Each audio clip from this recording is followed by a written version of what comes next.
Hello, everybody. This is Fernando for the first episode here when it comes to my new series, the one that I call Comic Book Versus series. Once again, it's just involving pitting two characters together, seeing who comes out the victor, all just based on my own experience, my own opinions. So fun stuff. This is definitely one of my random playlists that I wanted to focus on here. First up is this. Two mega comic book characters within the Marvel Universe, both of them very powerful in their own respect, but ultimately one of them will be the actual deciding winner. And it has to do with Wolverine versus the Juggernaut. So let's go ahead and let's talk about that here for this inaugural video. And again, I'd love to hear what your thoughts are, what your comments are with regards to who I think will be the ultimate winner afterward. So here's how it goes. On one hand, you have the famous Canadian grunting,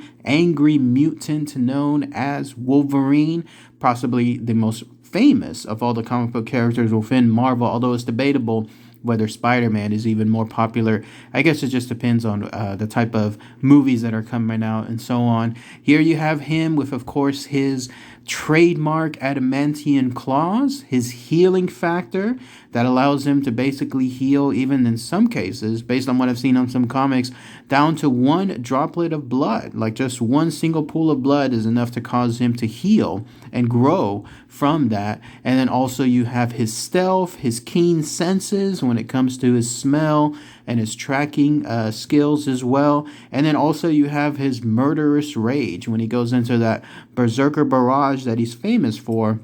That's why he's known as being the best that he does when it comes to being a killer of sorts. I guess more of an anti-hero, if you could even call him that. And then on the other side, you have the unstoppable force, the big guy himself, known as the Juggernaut. Here you have someone that is almost infinite in strength, at least when it comes to a certain point. It's not like he's the Hulk where he just keeps growing stronger and stronger.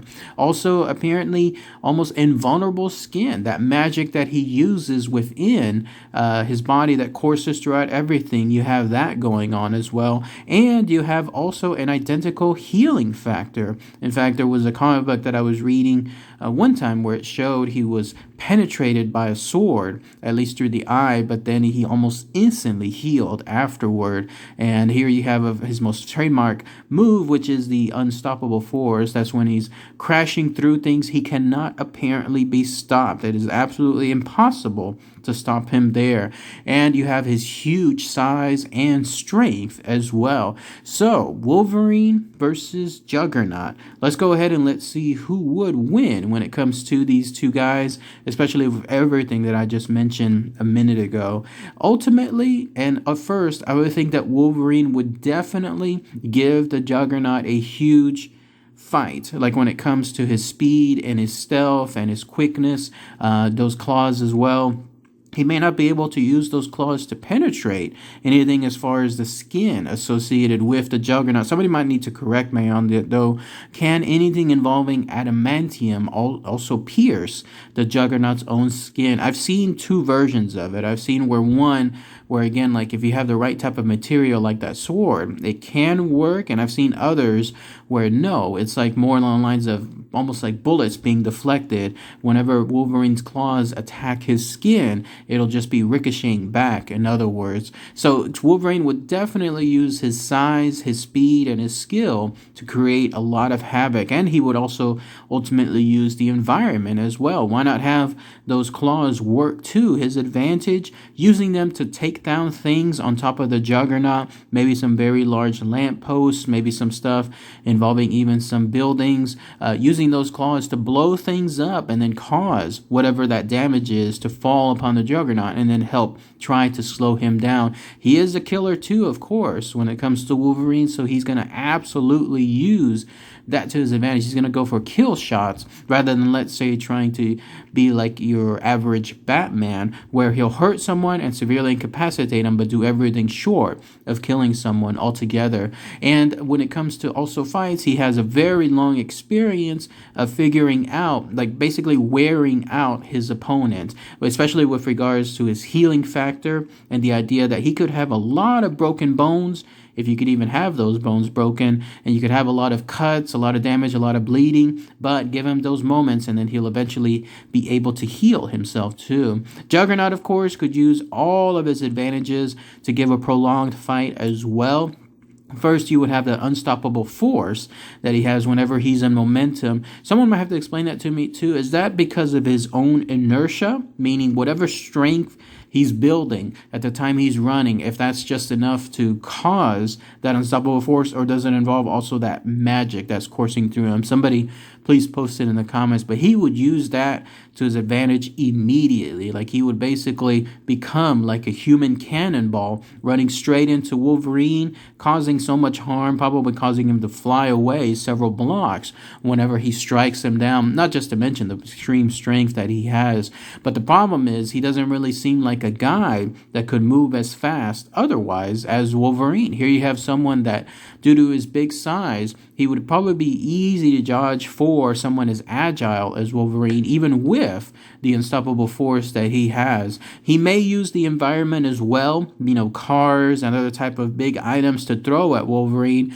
I just think, though, that Wolverine would be able to quickly dodge that kind of stuff. He's known for being super, super fast. So unless he hits him at the right moment, here you have something where the Juggernaut may have a hard time landing as many blows when it comes to that stuff too, when it comes to hitting Wolverine directly. Those claws may not cause much harm to the Juggernaut himself, so he could have, on a one-on-one close advantage, that kind of stuff too, as far as being able to take on Wolverine even up close, let alone far away. So there's that advantage too. So ultimately, with this long drawn-out fight, which I totally would imagine it encompassing a large portion of the city, there's going to be a huge amount of damage that's going to be happening around that location too. Ultimately, I would have to give the victor to the Juggernaut himself. And I know there's probably going to be some people that are going to be a little bit annoyed or angry as to this, but there's just something about invulnerability, almost immortality, that causes the Juggernaut to be able to just be the victor. I mean, here you have this magic that is coursing through him that just gives him that little push, that little edge. I mean, Wolverine has that huge sense of recovery, like when it comes to his healing factor, but comic books have shown that he has been put in place. He has been stopped, even with his invulnerability. It ranges. Like, I remember seeing a Punisher comic where Punisher basically electrocuted him to death. It was a running course of electricity that caused him to be stopped. And then in another comic, I think it was a Deadpool one, that where Deadpool figured out that if he was placed in a constant state of regeneration, i.e., like, I think it was hooked up to some machine that caused his body to be torn apart or rotted or decayed and be constantly in motion to try to heal itself, that was also stopping Wolverine too. Plus, somebody might want to correct me on this, but Wolverine can drown, if I'm not mistaken. Somebody please post that too as well, because I was reading in another article, the same one in fact that got me started on this series, that Wolverine can ultimately run out of breath. So I don't think that happens to the Juggernaut as well. He's got that famous helmet of his. You could imagine that this magic would keep him from suffering the fate of drowning as well. So here you have a situation where if the Juggernaut figures that out, all he has to do is just grab Wolverine by the neck or by the leg or whatever, and then charge him with his unstoppable force over to the nearest area involving a large body of water, and then that's it. Not to mention as well, just those powerful strikes that the Juggernaut will have. He might have a hard time hitting Wolverine, but once he does, then that's it. He's almost like as an early level strength of the Hulk himself, and so you would have that as far as another advantage too. He's even gone toe-to-toe when it comes to the Juggernaut with the Hulk and other type of mega-sized creatures, and he survived. Wolverine has had a tougher time when it comes to that. So again, even though this is just a popularity contest, like if it was, Wolverine will clearly win, but just in terms of who would win when it comes to physical fights, I still have to give the victor to the Juggernaut. Now, of course, if Wolverine figures out a way how to stop that magic, how to remove that helmet, because I believe that's the one that causes that, to cause all this invulnerability with the Juggernaut, then it's an easy, fair game. Quick few slices here and there, Juggernaut is done. But beyond that, I don't think that would happen. It would be a very tough time for Wolverine to do so. So, ultimately, Juggernaut is the winner. Wolverine would give him a close competition. But no, ultimately, he'd either be drowned or incinerated, or who knows, maybe even pummeled to death, anything along those lines. But let me know what your comments are as far as this particular fight, and then also, of course, what your thoughts are on this series.